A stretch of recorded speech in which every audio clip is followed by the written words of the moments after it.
गौराबाई कहने लगी बाबा शंभू से, बोले स्वामी देखो, बोले गंगा जी में भयंकर बाढ़ आई है, मेरी इच्छा हो रही है कि मैं इस बाढ़ को देखती। बाबा शंभू कहने लगा गौराबाई अगर आपकी इच्छा है तो कोई बात नहीं, चलो गंगा जी के किनारे किनारे चलते जाएंगे और नदी में जो बाढ़ आई है उसको देखेंगे। तो बोले ठीक है। अब शंभू और गौरा दोनों गंगा जी के किनारे चलते जा रहे हैं और जो बाढ़ आई थी उसको दृश्य को देख रहे हैं। जैसे ही धीरे धीरे जब आगे बढ़े तो गौराबाई की नजर कुपार बाबा की तरफ पहुंची। मतलब गौराबाई ने कुपार बाबा को बहते हुए देख लिया। शंभू से कहने लगी बाबा देखो, बोले एक छोटा सा बालक लकड़ी का डूंडा पकड़ के बह रहा है, मुझे ऐसा लगता है स्वामी कि उस बच्चे को तैरना नहीं आता होगा, इसलिए स्वामी कृपा करके उस बच्चे को बोले नदी से बाहर निकाल दो। शंभू कहने लगा ठीक है गौराबाई, मैं इस बच्चे को अभी नदी से बाहर निकालता हूँ। ऐसा करके बोल ही रहे थे और उसी समय जो कुपार बाबा है लकड़ी के डूंडा सहित पानी में जो भौरा पड़ता है उसी भौरा में फंस गया और पानी के भौरा में लकड़ी सहित चक्कर लगाने लगा। शंभू बाबा कहने लगा गौराबाई वो बच्चा पानी के भौरा में फंस गया है, इसलिए सबसे पहले वो पानी के भौरा को मिटाना पड़ेगा, खत्म करना पड़ेगा। तो बाबा शंभू ने एक पत्थर उठाया और भौरा को मिटाने के लिए इधर से पत्थर फेंका। वो पत्थर भौरा पे तो नहीं पहुंचा, नदी के किनारे में एक पेड़ लगा हुआ था पहाड़ी मढ़ा, उस पेड़ की डाली में जाके पत्थर लगा तो उस पेड़ का एक फल टूट करके और वो घोड़ा के ऊपर गिरा तो घोड़ा खत्म हो गया, मिट गया, कुपार बाबा छूट गया। छूटने के बाद अब कुपार बाबा नीचे की तरफ बहने लगा। गौराबाई कहने लगी बाबा देखो, बोले वो बालक बोले घोड़ा से तो छूट गया लेकिन नीचे की तरफ बहते जा रहा है। बाबा देर मत करो, जल्दी से निकालो नहीं तो बहते बहते दूर चला जाएगा। शंभू बाबा कहने लगा गौराबाई तुम घबराओ मत, मैं अभी निकालता हूँ। ऐसा करके बोल ही रहे थे मेरे भाई और उसी समय हुआ क्या, कुपार बाबा बहते बहते नीचे की तरफ गया और दूर जाकर के दूसरे भौरा में फिर फंस गया, दूसरे नंबर के भौरा में फिर फंस गया। गौराबाई कहने लगी बाबा देखो देखो, बोले वो बालक बोले बहते बहते नीचे चला गया और दूसरे नंबर के भौरा में फिर फंस गया, ऐसा ना हो नहीं तो घूमते घूमते पानी के अंदर चला जाएगा तो मर जाएगा। शंभू कहने लगा गौराबाई तुम इतना क्यों घबरा रही हो, बोले मैं अभी निकालता हूँ। ऐसा करके शंभू बोल ही रहा था मेरे भाई और कुपार बाबा पानी के भौरा में घूमते घूमते पानी के अंदर चला गया। गौराबाई ने जैसे ही देखी तो घबरा गई, रोने लगी, आंखों में आंसू आ गए। कहने लगी बाबा मैं बहुत देर से आपको बोल रही थी कि इस बच्चे को जल्दी से निकाल दो, आपने देर कर दिया, देखो बोले वो पानी के अंदर चला गया, वो बचने वाला नहीं है। शंभू बाबा ने देखा तो वो भी घबरा गया और देर बिल्कुल नहीं किया और एक छलांग लगाया, जहाँ कुपार बाबा डूबा था वहीं कूद गया और कुपार बाबा को पानी के अंदर से तुरंत पकड़ के बाहर लेके आ गया। अब कुपार बाबा को देखा तो कुपार बाबा बेहोश हो चुका था। क्यों? कुपार बाबा के शरीर के अंदर पानी समा चुका था। शंभू बाबा कहने लगा गौराबाई इस बालक के शरीर के अंदर पानी समा चुका है, इसलिए बेहोश हो गया है, इसलिए सबसे पहले इसके शरीर से पानी निकालना पड़ेगा। बाबा शंभू ने कुपार बाबा के दोनों पैर पकड़ा और गोतना जैसे घुमाता है फिर नीचे सिर करता है, सीना को दाबता है, तब धीरे धीरे कुपार बाबा के नाक और मुंह से धीरे धीरे पानी बाहर आने लगा, निकलने लगा। इस प्रकार से शंभू ने पूरी तरह से शरीर के अंदर से पानी निकाला और कुपार बाबा को नदी के किनारे में सुला दिया, लिटा दिया और गौराबाई से कहने लगा गौराबाई थोड़ी देर के लिए इंतजार करो, कुछ समय बाद ये बालक होश में आ जाएगा, चित जाएगा, जाग जाएगा। बोले ठीक है। अब कुपार बाबा सोया है और उसके पास में शंभू और गोरा दोनों बैठे हैं और रास्ता देख रहे हैं, इंतजार कर रहे हैं कि थोड़ी देर में बालक होश में आएगा। बहुत देर हो गई मेरे भाई, लेकिन वो कुपार बाबा को होश नहीं आया। गौरा दाई घबरा गई, कहने लगी बाबा मुझे तो ऐसा लग रहा है कि बच्चा बचा नहीं, बोले मर गया, खत्म हो गया। शंभू बाबा कहने लगा गौरा ऐसा नहीं है, ये बेहोश अवस्था में है, मरा नहीं है। थोड़ी देर वो रास्ता देखिए। थोड़ी देर और उन्होंने रास्ता देखा, इंतजार किया, फिर भी बाबा कोपार होश में नहीं आया।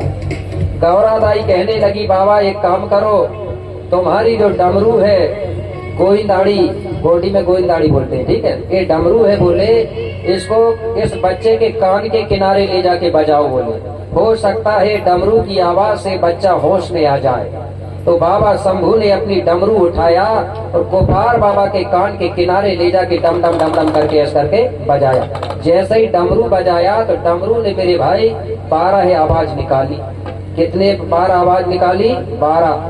तो पहली जो आवाज निकली वो आवाज थी अड़ंग, दूसरी आवाज निकली अड़ांग, तीसरी निकली इड़ंग, चौथी निकली इड़ांग, उड़ंग उड़ांग इड़ंग इड़ांग। ऐसा करके डमरू ने 12 आवाज निकाला। उस आवाज को कोपार बाबा ने बेहोशी अवस्था में भी सुन लिया, सोया सोया।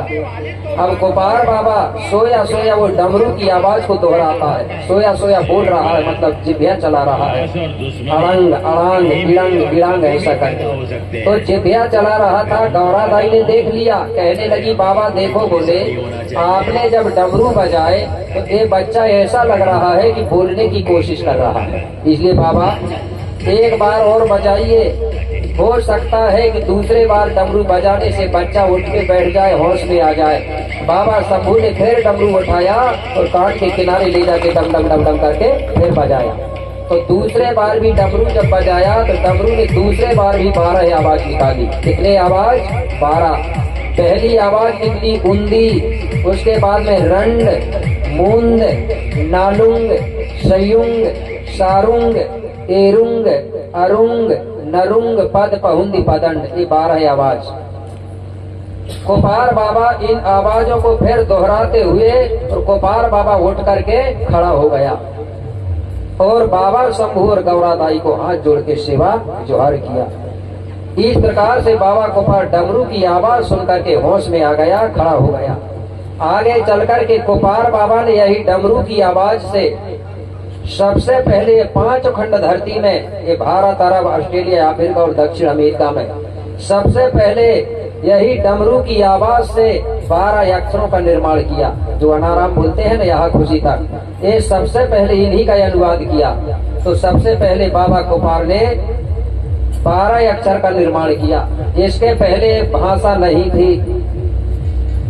और दूसरी बार जो आवाज निकली हुंदी रंड मूंद, इससे 12 तक गिनती का निर्माण किया। तो एक गोडी में है गिनती, हुंदी रंड मूंद। हुंदी का मतलब होता 1, रंड मतलब होता 2, मूंद मतलब 3 और नालुंग मतलब 4, सेंग मतलब 5। तो सबसे पहले गोंडी गिनती का निर्माण हुआ और गोंडी भाषा का निर्माण हुआ। गोंडी भाषा से ही जितनी भी भाषाएं सब गोंडी भाषा से बनी है और गिनती भी गोंडी भाषा से बनी है, चाहे अंग्रेजी हो, चाहे संस्कृत हो, चाहे कोई भी भाषा हो, गोंडी से बना हुआ है। तो गोंडी भाषा जो है सब भाषाओं की जननी है, लेकिन आज हम लोग हमारी भाषा को भूलते जा रहे हैं, जबकि सबसे पहले की भाषा है। तो ये गोंडी भाषा जो है हमारे जो बाबा शंभू है उनकी डमरू की आवाज से बनी हुई है। अगर कोई पूछेगा कि गोंडी भाषा का निर्माण कहाँ से हुआ, क्या बताओगे? हमारे जो बाबा शंभू है, जिसको लोग भोलेनाथ कहते हैं, उनकी जो डमरू है उनकी आवाज से गोंडी भाषा बनी हुई है, ये बात याद रखना। तो इस प्रकार से शंभू ने कोपार बाबा ने गोंडी भाषा का निर्माण किया और शंभू और गौरा से चर्चा किया और चर्चा करने के बाद फिर कोयली कछारगढ़ की ओर निकलता है। कैसे? लीले बेदाई चले गुब्बारा,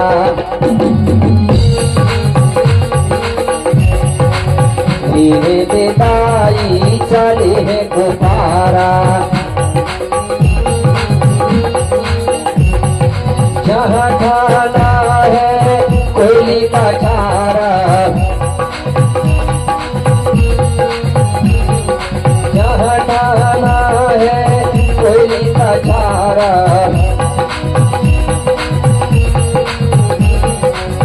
सीने पे दाई चले है कुमारा,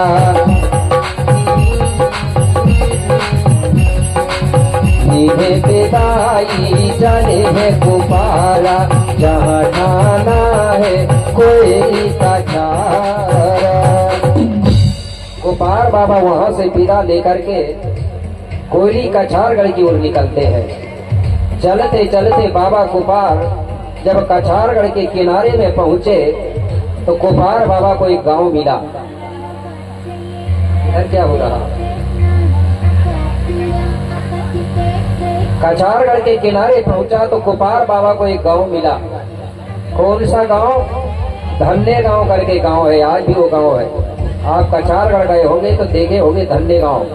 वो धन्य गांव पहुंचा तो धन्य गांव पहुंचा तो उस गांव में कि उसी गांव में हीरा सुका